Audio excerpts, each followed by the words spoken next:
Nós vamos continuar conversando um pouco sobre essa temática de missões mundiais nessa manhã. Quero te convidar a abrir a sua Bíblia aí no Evangelho de Mateus, no capítulo 9. Enquanto você vai abrindo a sua Bíblia, eu quero te lembrar este tema tão importante que a Junta de Missões Mundiais trouxe para nós nesse ano de Vamos Completar a Missão. Existe algo para ser feito e eu e você fazemos parte disso. Nós precisamos desenvolver a missão que o Senhor tem dado a nós. Então nós vamos ler um texto de Mateus 9, no versículo 35 até o versículo 38. Um texto muito conhecido, onde o nosso Senhor, Ele nos demonstra como é que nós precisamos fazer essa missão. E o texto diz assim no verso 35: E Jesus percorria todas as cidades e aldeias, ensinando nas sinagogas, pregando o evangelho do reino e curando todo tipo de doença e enfermidade. Ao ver as multidões, Jesus se compadeceu delas, porque estavam aflitas e exaustas, como ovelhas que não têm pastor. Então Jesus disse aos seus discípulos: A seara é grande, mas os trabalhadores são poucos. Por isso, peçam ao Senhor da seara que mande trabalhadores para a sua seara.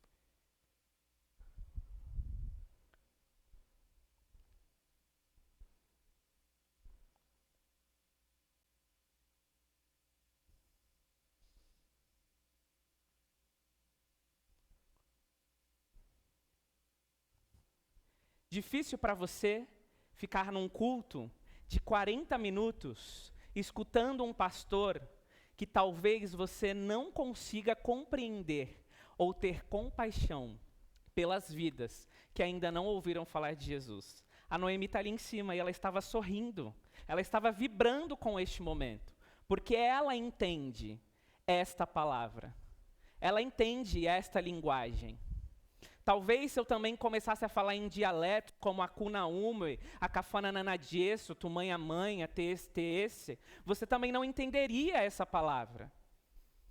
Você percebe que existe uma missão que eu e você precisamos completar e nós pensamos que nós já estamos fazendo essa missão nos dias de hoje, porque eu vim para a EBD das 8, porque eu estou no culto das 9, porque eu entrego o meu dízimo, eu entrego a minha oferta missionária, mas eu esqueço que existem pessoas que nunca ouviram falar de Jesus.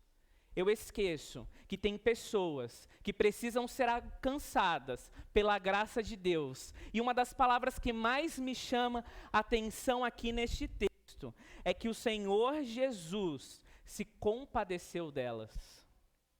Quantas vezes nós temos nos compadecido de pessoas?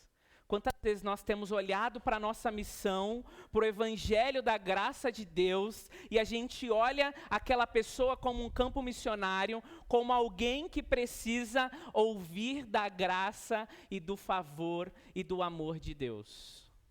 É muito fácil nós estarmos aqui nesta manhã e a gente juntos falarmos, vamos completar a missão, e a gente canta o hino de missões e a gente fala, beleza, já fiz minha parte.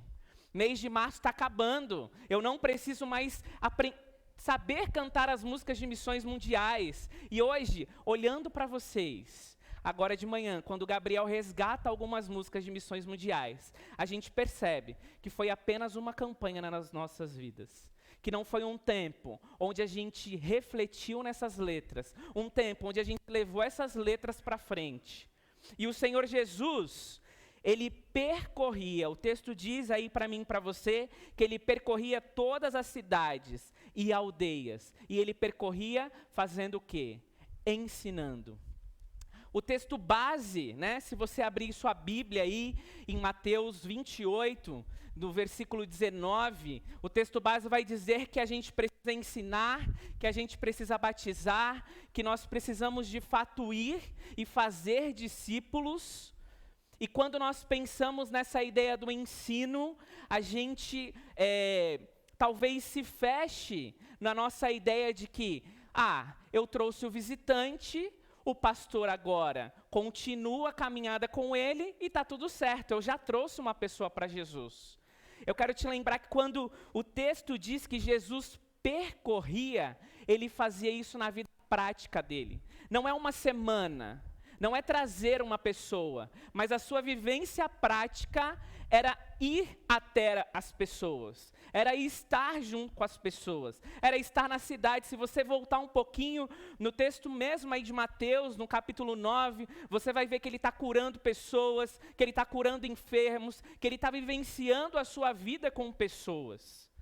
E eu e você, muitas vezes, ao pensar na nossa missão, ao pensar que nós somos cristãos e que nós precisamos evidenciar do Evangelho, a gente pensa apenas em um momento único.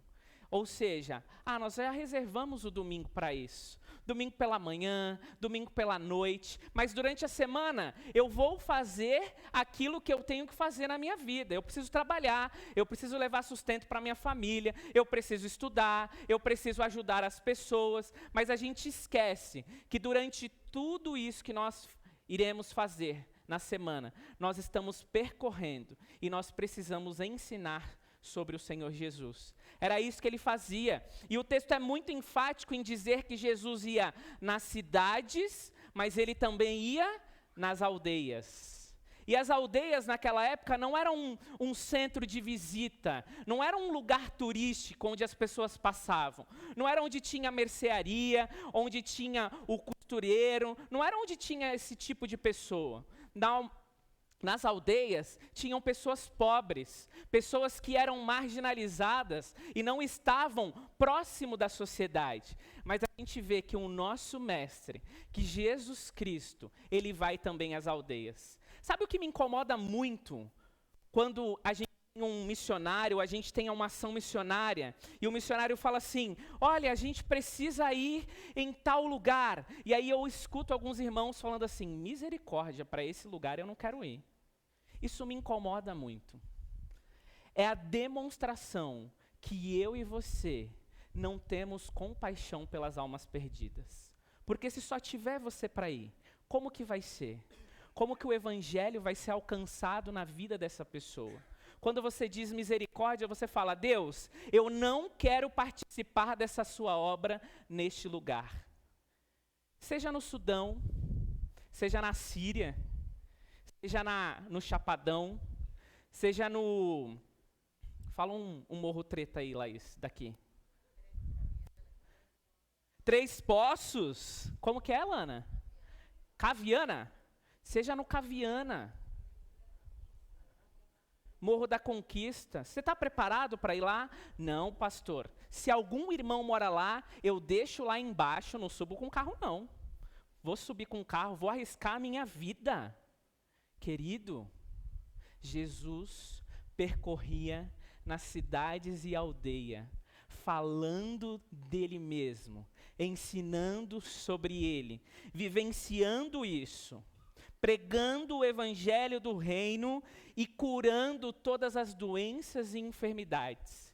E eu e você, muitas vezes, não queremos ser ponte na vida de pessoas que precisam da cura, que precisam ter uma vida espiritual restaurada. E a gente fica pensando: vamos aqui mesmo refletir, vamos aqui de novo falar sobre o tema de missões, vamos completar a missão, e a gente fala com força, e aí a Kênia vai 1, 2, 3, fala de novo, e a gente fala de novo com empolgação, mas muitas vezes nós não queremos viver essa empolgação quando a gente percorre os dias todos para que nós possamos evidenciar da graça e do evangelho de Deus. O verso 36 diz que, ao ver as multidões, Jesus se compadeceu delas, porque estavam aflitas e exaustas, como ovelhas que não têm pastor. O texto é claro dizendo que, ao olhar para aquelas pessoas que Jesus visitava nas cidades e nas aldeias, ele via que essas pessoas estavam aflitas porque elas não tinham cuidado, porque elas não tinham esperança, porque elas não tinham pessoas que fossem até elas. E aí você pode olhar para o texto e falar assim, mas está falando para o pastor. Elas não tinham pastor. Eu quero te lembrar que para essa cultura e para essa época, e você sabe disso muito bem, isso era muito claro, né? E Jesus trabalhava com essa linguagem, com essa expressão de cuidado de ovelha, de cuidado de pastor, porque os discípulos, eles entendiam o que era isso. Você precisa entender o que é isso na sua vida. Eu não sei quem são as ovelhas que estão perto de você. Eu não sei quem são as pessoas que você precisa cuidar. Eu não sei se é do seu trabalho, se é da sua família, se é da sua vizinhança, se é do... Como que é? O quê? Caviana. Eu não sei. Eu só sei que eu e você, nós precisamos pregar do evangelho da graça de Deus. Nós precisamos olhar essas pessoas que estão aflitas e que precisam de um Salvador, precisam de alguém que cuide deles. Nós precisamos pensar nisso, queridos. E quando eu olho o rosto de vocês com essa cara de tipo, meu Deus, será que ele está falando comigo? Sim, estou falando com você. Estou falando com você que muitas vezes não tem cumprido a missão. Estou falando com você que às vezes olha para os marginalizados e não compreende a vida deles. Estou falando para você que muitas vezes não ama a pessoa que está sentada do seu lado. E é muito fácil a gente falar sobre missões mundiais, quando a gente olha lá para a China, quando a gente olha lá para a Europa, quando a gente olha para a Oceania. Isso é fácil. E aí parece que está tudo tão longe de nós. Mas quando nós olhamos para a pessoa que está do nosso lado, eu percebo que o meu coração ainda é inclinado a fazer aquilo que eu quero, aquilo que eu gosto, aquilo que eu amo. Mas Jesus, ao olhar para aquelas pessoas, ele teve compaixão. Eu lembro que no domingo passado, à noite, o pastor Michel estava pregando sobre Neemias, e uma das coisas que ele destacou na vida de Neemias é que Neemias tinha empatia pelo povo. Ele olhou aquele povo que precisava construir os muros e ele teve empatia. Ele foi até o rei e ele falou, olha, eu preciso cuidar, eu preciso ajudar o povo. Quantas vezes eu e você, nós temos tido empatia? Eu sempre vou bater nessa tecla. Sempre que eu tiver a oportunidade de falar aqui, eu vou bater nessa tecla. Hoje de manhã, tá calor, né? Você deve ter entrado aqui no estacionamento com os vidros do seu carro, com os vidros levantados, seu carro filmado, e talvez os vizinhos nem tenham visto você. Você nem tenha dado bom dia para as pessoas. Ou então você passou na rua e o gari está lá limpando a rua e você nem deu bom dia para essa pessoa. Ou o seu vizinho estava saindo de carro também no mesmo momento que você, só que cansado. Eu sei o que é acordar de manhã cedo e não ter um humor muito bom, né? Eu sei o que é isso. Aí você, não vou dar bom dia não, dou bom dia na volta. Queridos, isso é falta de empatia. Isso não é compaixão. Isso não é se compadecer com o próximo. É muito fácil a gente vir aqui e falar sobre completar uma missão que muitas vezes eu não tenho feito no meu dia a dia. O texto ele continua indo. E aí no verso 37 ele diz para os discípulos, olha que essa conversa é com os discípulos, são com pessoas que amam a Jesus e que deveriam estar fazendo a mesma coisa que ele está fazendo. E aí ele se volta para os discípulos e diz, a seara é grande, mas os trabalhadores são poucos. Por isso, peçam ao Senhor da seara que mande trabalhadores para a sua seara. A nossa oração deve ser que Deus mova o nosso coração em favor dessas pessoas que necessitam.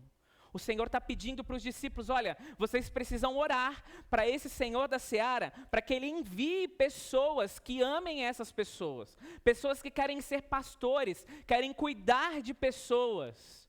Mas Ele está falando para mim e para você, se posicione, ore você, viva você o Evangelho. E as pessoas verão na prática isso acontecendo na sua vida. E a igreja vai ser acrescentada às pessoas.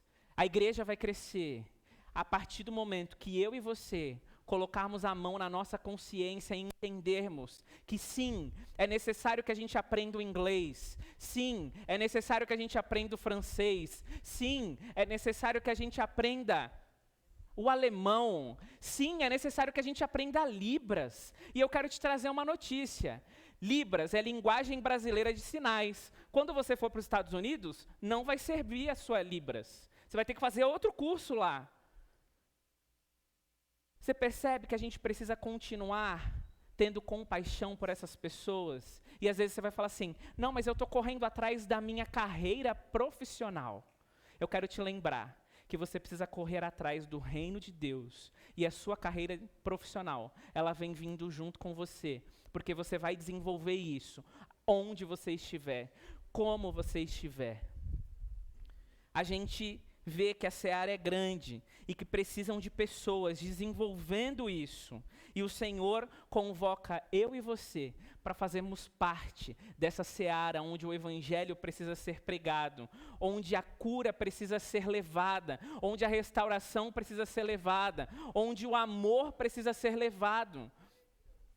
E é claro, gente, que com tudo isso, nós vamos pregar que o inferno existe, que ele é real, e que talvez essas pessoas estão indo para lá, estão caminhando aos passos largos de ir para o inferno, e eu e você estamos na plateia, assistindo todas essas pessoas, porque a gente não faz nada. Eu não sei você, mas quando eu escuto um testemunho missionário, quando eu vejo alguém contando sobre uma experiência dela, eu fico pensando, meu Deus, o que eu estou fazendo? Eu fico com esse ponto de interrogação. Eu quero te lembrar que se você, ao ouvir um testemunho missionário, ao ver alguma reportagem na televisão, ao ver algum documentário, se seu coração não arde por pessoas, eu quero dizer que você talvez esteja aqui, vivendo uma vida de religiosidade, mas você não está vivendo uma vida de alguém que ama pessoas. Se nessa manhã chegou pessoas aqui, que você não conhece, que tem um tempo que não vem à igreja, se você não acolheu essas pessoas, se você não abraçou essas pessoas, tome cuidado com como está o seu coração. De repente, o seu coração já está tão acostumado de viver longe de pessoas, de não amar pessoas, que você vai vivendo a sua vida dia após dia, sem percorrer as cidades, sem percorrer as aldeias, olhando pessoas que precisam do amor de Deus. Toma cuidado com isso, querido. Nós somos muito passivos de vivenciar isso. Se a minha família está bem, está tudo certo. Se eu tenho teto para morar, está tudo certo. Se eu tenho que comer, está tudo certo. Mas eu quero te lembrar que um dos mandamentos que Jesus pede para que eu e você tenha é que a gente olhe o próximo como a gente tem olhado para nós mesmos. O seu próximo tem o que comer, o seu próximo tem o que vestir, o seu próximo tem o amor que você tem. Se não tiver, algo está dando errado. A gente, como Igreja Batista do Conforto, nesse mês onde nós estamos pensando sobre missões mundiais, nós precisamos pensar também no que nós estamos fazendo neste lugar. O que eu e você estamos fazendo aqui? Às 9 horas da manhã, você está vindo para cá porque o seu pai te obrigou, você está vindo para cá porque é legal estar com as pessoas, você vem para cá porque eu preciso estar num domingo, pelo menos na igreja, eu preciso mostrar que eu fui. Se esse é o seu sentimento, eu quero dizer que você veio com um sentimento totalmente errado nesta manhã, e que você tem a possibilidade de mudar isso. Você tem a possibilidade de agora pensar, Senhor, realmente me perdoa. Eu estava com esse sentimento, mas agora eu quero pensar nas pessoas. Eu quero olhar como o Senhor tem olhado para as pessoas. Eu quero ter compaixão. Eu quero me compadecer das pessoas. A vida de Jesus, ela nos ensina como nós devemos cumprir a missão. Jesus é sempre o nosso exemplo. Eu sei que quando nós vamos falar de missionários, nós olhamos para a vida do apóstolo Paulo, que foi um grande missionário. Afinal, ele fez 4 viagens missionárias. Ele andou e foi de barco e foi a pé. Mas quando nós olhamos para a vida de Jesus, nós percebemos os aspectos que nós precisamos ter para ser pessoas que amem vidas, pessoas que amem pessoas, pessoas que realmente influenciem a vida de outras pessoas. Nós precisamos olhar para a vida do nosso mestre. E nessa semana, conversando com uma missionária, ela mandou um áudio para mim e eu fiquei muito feliz com o áudio dela. Ela dizia que ela está na Malásia e ela dizia que ali ela não consegue muito se comunicar porque muitas pessoas falam o malai, quer dizer, né, falam um malai. E aí ela assim, ela usa o inglês, mas algumas pessoas não entendem o inglês e então ela se aproximou de uma pessoa que ela não conversava.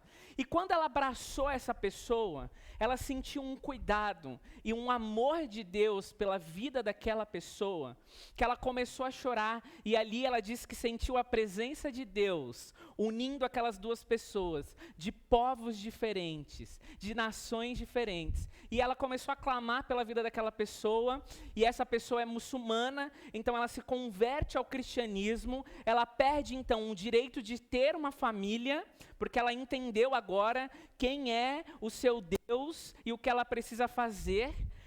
E aí ela tem um pequeno grupo na sua casa, essa missionária, esqueci de contar essa parte, né? Essa missionária estava participando do pequeno grupo ali na sua casa, e quando ela abraça essa menina chamada Sara, a Sara fala assim, só Sara sem pai, sem mãe, sem amigo, só Sara e Jesus. Cara, se isso não arde o seu coração, de ouvir que a Sara, uma muçulmana, agora compreende quem é o Deus verdadeiro, o Deus que ela ama, e ela olha para o seu passado, ela olha para a sua família, e ela fala, olha, eu não tenho família, eu não tenho amigos, mas eu tenho Deus. Se isso não arde seu coração, se isso não faz você se arrepiar, se isso não faz você querer completar essa missão, você precisa tomar muito cuidado com o seu coração. Talvez ele esteja muito longe de Deus. E que o Senhor fale conosco nessa manhã. Que Deus abençoe a sua vida.